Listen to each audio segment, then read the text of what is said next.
Hey, thank you so much for tuning in again.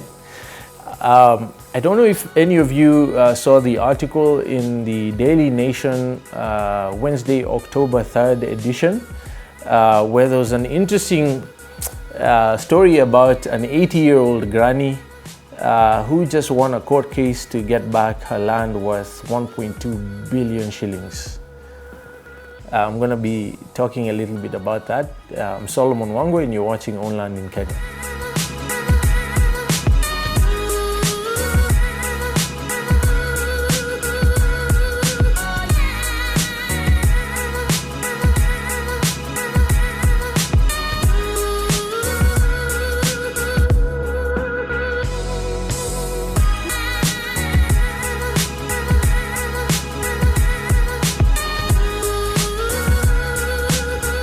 So this granny, 80 years old today, sold off a piece of her 1,000 plus acre land in Thika. Got into a sale agreement, according to the article, in the year 1989, February 6th. That's a long time ago. I think I was 11 years old then, standard 5. Yes, and I don't mind dating myself or aging myself, but that's a long time ago. So she got into an agreement to sell approximately 672 acres to a land buying firm from her larger ranch, if you will. And back then she was selling for 23,500 shillings per acre. Imagine that. Total transaction value was 15,792,000 Kenya shillings. So recently, apparently, she had a court case where she managed to convince the judges that she had been defrauded in some sense by the land buyers, who, for one reason or the other, ended up hiving off more land than they were supposed to get based on what they were paying at the price that was stipulated in the sale agreement. And according to this article, they basically hived off an extra 85.3 acres from the piece of land than they were supposed to. And 14 years ago, she discovered this clerical error and asked the people she'd sold the land to give it back, and there was some sort of disagreement about it.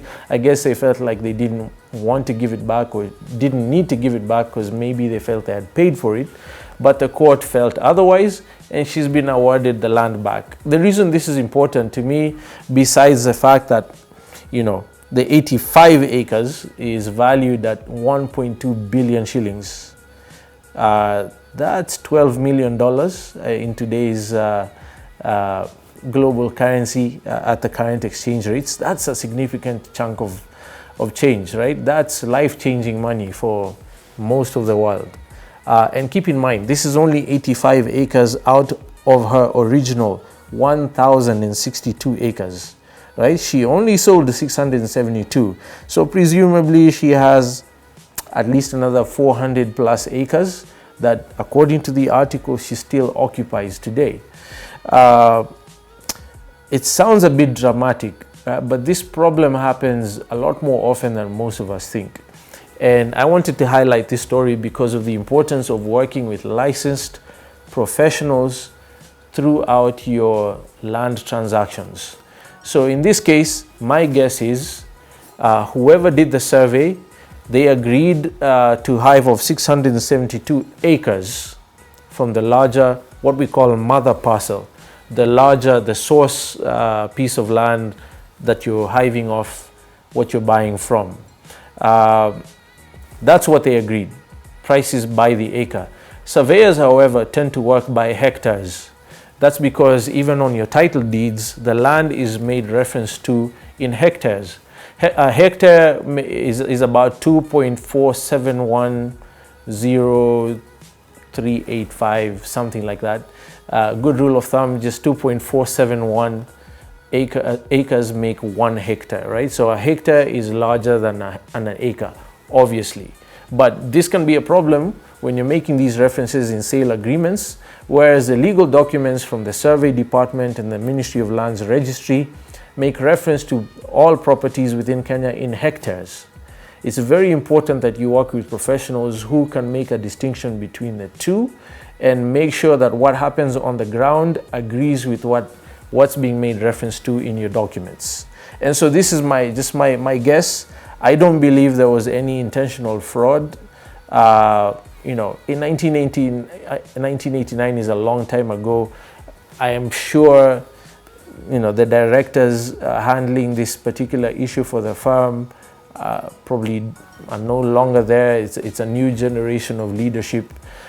Fortunately, the lady is still alive. She's 80 years old, according to the article. But a lot of things can happen in that period of time. In fact, the land buyers claim that they should not be forced to compensate the lady because that piece of land, the 85 acres extra, was subdivided and sold to third parties, and who knows how many times they've been resold since then. But nevertheless, it's important that you pay proper attention. These are serious issues. It could happen to you on an acre. It happens a lot more frequently than people think, and it becomes that much more important when you're dealing with larger parcels of land. At this very moment, for example, we're selling and marketing 1 acre parcels of land in Nanyuki, right? We refer to them as 1 acres, but in actual fact, according to the title deeds, they're slightly larger. There's 1.01 acre because the size is referenced to in hectares, right? It's 0.41 hectares on the title deed.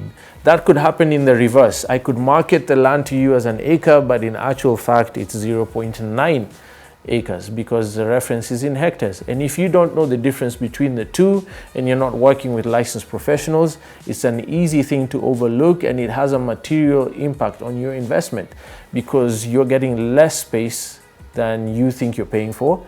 And in some cases, very often, you could be giving up more space than you intend to at the market rates. So again, I can't stress that enough. Work with not just professionals or purported professionals, work with licensed professionals. It's very easy to ascertain that they are licensed. Ask them for their license numbers and cross-reference with the relevant authority that issues the licenses, and then you can manage things a bit more safely, because there is some sense of accountability when you're working with these kinds of professionals. You also need to make sure as often as you can that they have indemnity covers as practicing professionals to cover you in the events of unintentional malpractices or intentional in some cases. I hope that helps. If you have experiences with this, we'd love to hear from you. If you have questions, send us an email. Check out our social media platform. Everything is listed just below me, and we'll be happy to engage with you. You're watching Own Land in Kenya. I am Solomon Wangwe. Stay tuned for more information on strategic land investment.